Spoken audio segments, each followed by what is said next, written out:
Olá pessoal, tudo bem? Como vão? Primeiro vou me apresentar. Para quem não me conhece, meu nome é Cristiane Rodrigues Iwakura, eu sou procuradora federal, atualmente eu sou coordenadora da Escola da AGU na 2ª Região, eu também sou lotada na Comissão de Valores Mobiliários, que tem tudo a ver com o tema que a gente vai conversar hoje. Sou doutora e mestre em Direito Processual Civil pela UERJ. Também tenho pós-graduação em Direito Público pela UNB e em Regulação de Mercado de Capitais pelo IBMEC do Rio de Janeiro. Bom, antes de tudo eu gostaria de agradecer o convite do professor Emerson Moura e agradecer ao IDARJ pela parceria nesse projeto Colóquios de Direito Administrativo, que tem sido muito esclarecedor, trazendo diversos assuntos relacionados à pandemia, e é uma grande satisfação mesmo poder estar aqui mais uma vez representando a Advocacia Geral da União para falar de um assunto que eu gosto tanto, que é o processo administrativo sancionador na CVM. E o professor Emerson pediu para que eu falasse desse tema, fazendo uma correlação com esse tempo atual, né, de Covid-19. E, de fato, a gente tem aqui várias alterações normativas que a CVM implementou, tendo em vista justamente atender todas essas demandas em meio a tantas limitações que a gente tem, né, com deslocamento, isolamento social, enfim. Bom, então eu fiz aqui uma apresentação que vai durar mais ou menos 30 minutos, espero conseguir seguir esse tempo. A primeira parte eu vou fazer um panorama geral sobre a pandemia e de que modo ela impactou no mercado de capitais, que é regulado pela CVM e é o principal objeto dos processos administrativos sancionadores.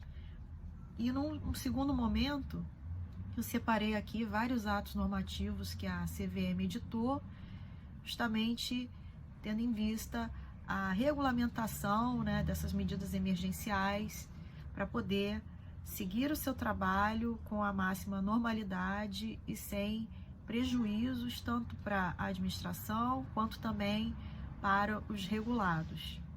Então, vamos começar aqui falando sobre esse panorama. A gente viu aí, né, a partir da lei que estabeleceu o isolamento social, as medidas emergenciais, que as pessoas passaram a ter que trabalhar no home office, né, o trabalho remoto. E a CVM, logo no início, lá por volta do dia 16 de março, mais ou menos, ela já começou a liberar os servidores, no primeiro momento, aqueles que estavam dentro do grupo de risco, para que pudessem exercer as suas funções de casa.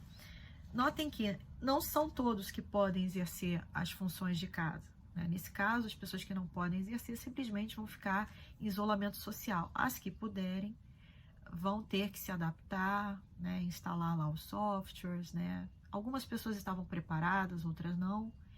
E esse foi um processo lento, né, que se estende até hoje, de adaptação. As pessoas hoje já estão bem mais, digamos assim, aptas ao trabalho remoto do que há 3 meses atrás. No segundo momento, já no dia 18 de março, eles já começam a ampliar esse trabalho remoto para as outras pessoas que exercem atividades tidas como relevantes, como finalísticas. E essas são as atividades diretamente ligadas ao exercício de poder de polícia da CVM.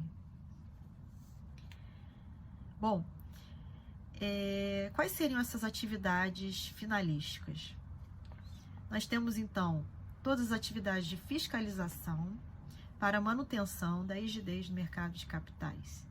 E isso vai desde o momento em que a autarquia se propõe a investigar aquele fato, ela pode também receber uma notícia sobre uma irregularidade, Aí ela vai fazer a abertura do inquérito administrativo, vai conduzir, vai colher provas, depois ela vai formular uma acusação. Depois disso, isso vai ser submetido ao julgamento pelo colegiado, e é claro que aí no meio nós temos várias etapas para chegar até o julgamento, e aí por fim nós temos a possibilidade de recurso, né, em caso de condenações. Bom, dentro desse contexto, eles resolveram por bem manter todas as reuniões do colegiado, através da videoconferência e também da teleconferência. Essas duas expressões merecem uma especial atenção porque elas guardam uma relação de semelhança, que é o uso do meio eletrônico, no meio virtual da transmissão de dados, mas elas também têm uma diferença importante. A videoconferência é um termo empregado para se referir a essas reuniões em que todos os participantes possam se manifestar. Então, isso é um termo bastante específico, por exemplo, para reuniões de trabalho, para audiências, né, em que as partes estejam ali presentes e possam se manifestar, produzir provas, né? Agora, quando você está, por exemplo, diante de uma sessão de julgamento, em que você tem algumas pessoas falando, mas você está apenas assistindo, sem oportunidade de também se manifestar, aí você está diante de uma teleconferência, que é bastante similar ao sistema da televisão, né? A televisão, quando você assiste, você não pode participar, você está ouvindo as pessoas falando, então ele recebe esse nome, assim como essa palestra. Eu estou aqui falando, vocês estão aqui me assistindo, então isso aqui eu poderia dizer que seria uma teleconferência. Diferente se esse evento estivesse sendo transmitido ao vivo e vocês pudessem participar, por exemplo, no chat, interferindo na minha fala, fazendo perguntas. Então, esses termos são importantes, ainda mais hoje, né? E nós estamos fazendo tudo remotamente.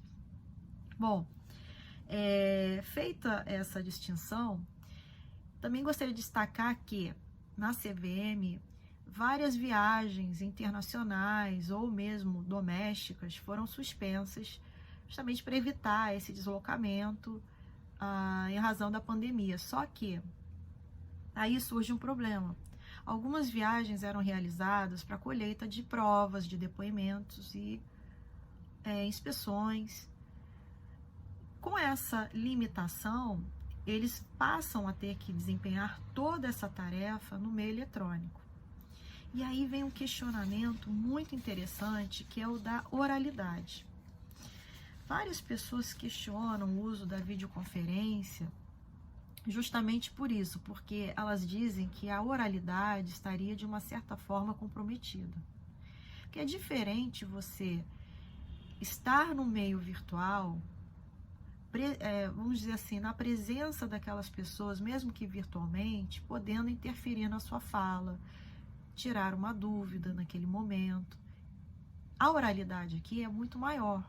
Agora, quando eu gravo um vídeo e exibo, como eu estou fazendo aqui agora, ou quando você está assistindo uma sessão do STF televisionada, você não pode participar, não pode se manifestar, aí você tem uma oralidade mitigada.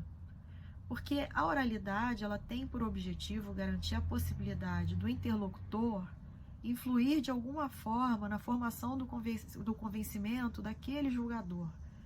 Então, se você não tem essa possibilidade de se manifestar de maneira imediata, isso aí resta um pouco prejudicado. Por isso que algumas pessoas falam, algumas pessoas criticam os julgamentos virtuais, por exemplo, no STF, que não permite uma sustentação oral ao vivo, mas sim que você envie um vídeo fazendo a sua manifestação oralmente. Então, alguns professores processualistas falam muito bem que oralidade não é simplesmente a possibilidade de manifestar oralmente. A oralidade é essa possibilidade de você ter um contraditório efetivo, ou seja, a possibilidade de influir diretamente na opinião, na manifestação do julgador, ou até de provocá-lo, né? Provocar dúvidas, suscitar algumas questões que possam fazer com que ele reflita melhor a sua decisão. Bom, outra questão relacionada às videoconferências, que também é bem polêmica, e que também se faz presente no processo administrativo sancionador, é a questão da incomunicabilidade das testemunhas. Porque a gente sabe que quando a gente vai colher depoimentos de várias testemunhas que se conhecem, por exemplo, a gente tem que mantê-las isoladas e elas não podem se comunicar para evitar que elas combinem ou que elas adiantem o que foi dito numa audiência uma oitiva, na verdade, para que não haja nenhuma possibilidade de manobra, para que a verdade seja de maneira, sei lá, de certa forma ocultada, né? Então, nesse ponto da incomunicabilidade, muitas pessoas defendem que no meio eletrônico ela deveria ser feita através de um isolamento da pessoa naquela sala, com uma câmera de 360 graus para você poder visualizar o ambiente, como eu estou aqui falando. Vocês não estão vendo toda a sala aqui onde eu estou, vocês estão vendo aqui a estante de livros, né, as almofadas ali ao fundo, a mesa de trabalho, mas vocês não estão vendo se tem alguém aqui ao meu lado, por exemplo, conversando comigo, me dando algumas dicas. Não tem, eu estou sozinha, mas é um bom exemplo de como que você tem uma limitação visual com relação ao ambiente onde aquela pessoa que está prestando um depoimento, né, está, enfim, tendo ou não uma interferência externa sobre a sua fala. E muita gente tem uma preocupação muito grande justamente com relação às atividades que possam induzir alguém a falar algo por meio de coerção ou algo do tipo, né? E aí a gente começa até a caminhar para uma violação de direitos fundamentais, né? Que seria, de certa forma, viabilizada por um meio eletrônico restrito, né? Que não tem a possibilidade de reproduzir fielmente o ambiente presencial. E essa é a chave. Muita gente fala que o ambiente eletrônico, para ele ser válido, para ele respeitar as garantias processuais, os direitos fundamentais, ele tem que ter a possibilidade de reproduzir ao máximo o modo em que ele se daria no meio presencial. Com relação às comunicações oficiais, a CVM ela estabeleceu expressamente que elas serão feitas pelo portal da CVM, mas também por redes sociais. E isso já é um grande avanço, porque há 5 anos atrás você nem ouvia tanto falar em comunicação oficial por rede oficial. E isso possibilita não só o maior alcance dos jurisdicionados, aqui no caso dos administrados, dos regulados, como também uma facilidade e um menor dispêndio de recursos por parte da administração pública para fazer essas comunicações, porque é muito caro fazer isso tudo por diário oficial ou publicação em jornais de grande circulação, e o meio eletrônico ele é bastante barato nesse sentido. Bom, esses são então os questionamentos estruturais, e agora eu passo a fazer um panorama em relação aos impactos econômicos que nós estamos vivenciando e que influenciam o mercado de capitais. Então eu vou passar aqui alguns dados que eu achei interessantes, extraídos do site da Organização para a Cooperação e Desenvolvimento Econômico, que é a OCDE.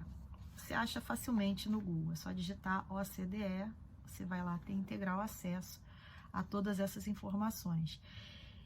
E aqui eles registram o PIB, né? Como que o PIB veio, na verdade, evoluindo desde o início da pandemia até hoje. No início, ele estava no percentual aqui de 2,4%. E, mais ou menos agora, ele já está em menos 5,5%. Então, vejam como que ele caiu, que representa uma queda de menos 7,9%.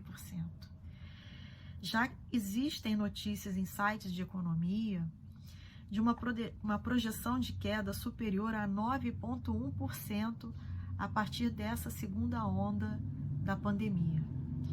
Então vejam como que o impacto foi sofrido de maneira rápida, porque a gente não tem nem 4, nem 5 meses de isolamento social e olha como que o PIB já despencou. E por que que isso ocorreu?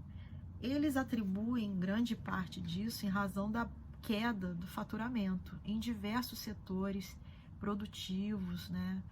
Comércio, enfim.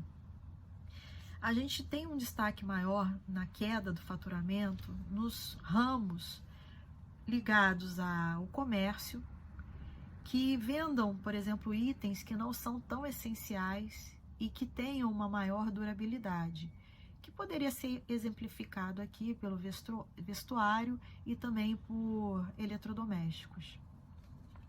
Bom, já outros ramos, como por exemplo, atividades relacionadas a deslocamento, trânsito de pessoas e que tem alguma aglomeração, como estacionamentos, bares, restaurantes, já ficam no segundo plano. Eles sofreram uma queda, mas não chegaram também a zerar, vamos dizer assim.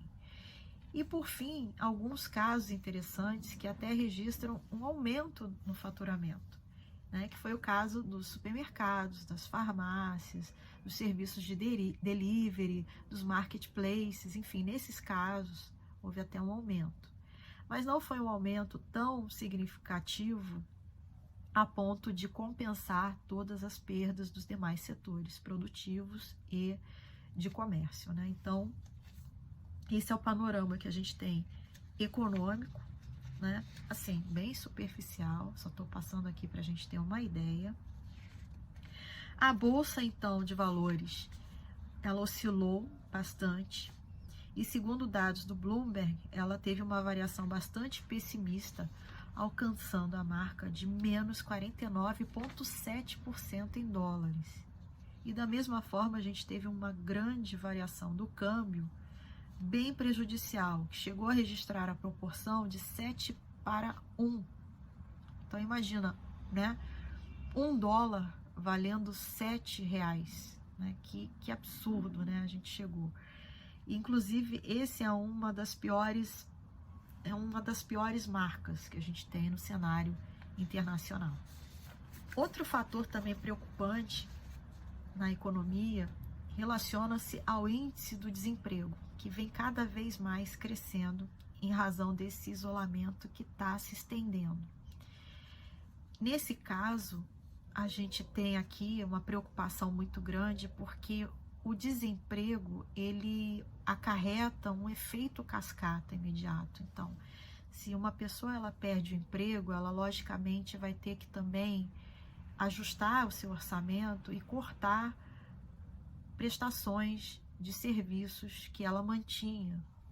E isso vai gerando efeito cascata, né? A cada pessoa desempregada, você não elimina só a relação de emprego dela, mas outras que estiveram que estiveram presentes, né, que eram mantidas de alguma forma por ela.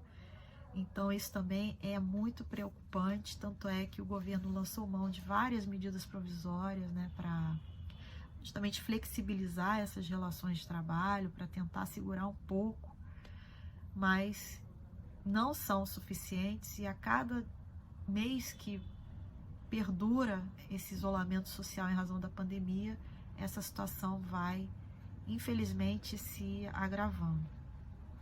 Bom, esse aqui é o panorama que a gente tem, que não é nada animador, infelizmente, mas que eu precisei passar aqui porque ele explica as razões de tantas medidas que foram adotadas pela CVM no exercício do seu poder de polícia.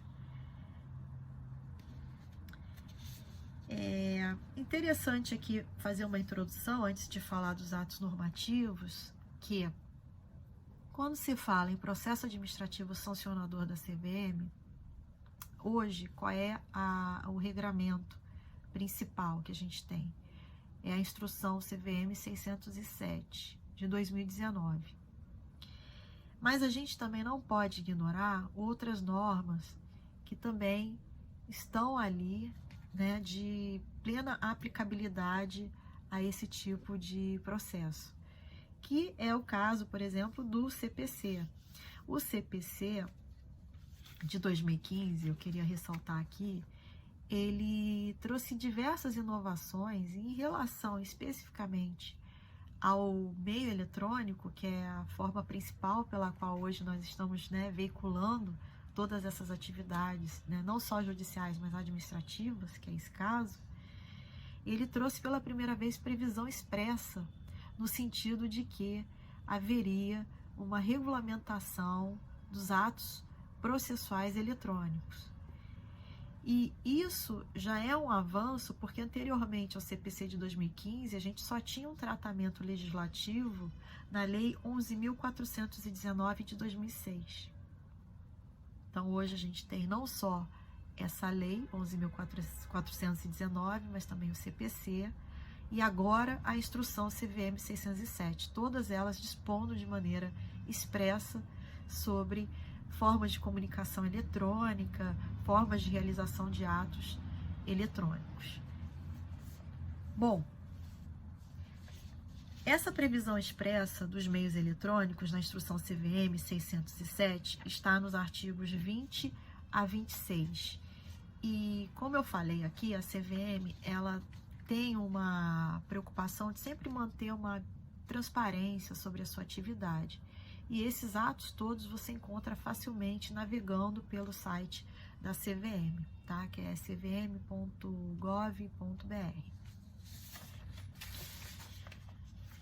Aqui, então, eu passo a falar sobre os principais atos normativos da CVM que influenciam esse desenrolar do processo administrativo sancionador. O primeiro deles é o Ofício Circular CVM/SNC/CEP 02 de 2020. Esse ofício circular, ele trata basicamente dos efeitos do coronavírus nas demonstrações financeiras. Então tá aqui a recomendação para que vocês leiam.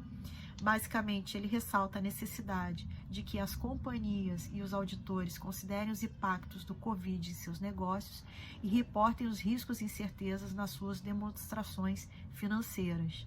Ele também recomenda uma avaliação quanto à necessidade de divulgação do fato relevante e de projeções estimativas relacionadas aos riscos do negócio na elaboração do formulário de referência. Também temos aqui a deliberação CVM número 846, de 16 de março de 2020, que basicamente prorroga o período de interrupção do prazo de análise de ofertas públicas e do registro ao emissor. Outra medida que eu quero destacar é a medida provisória 928, de 23 de março.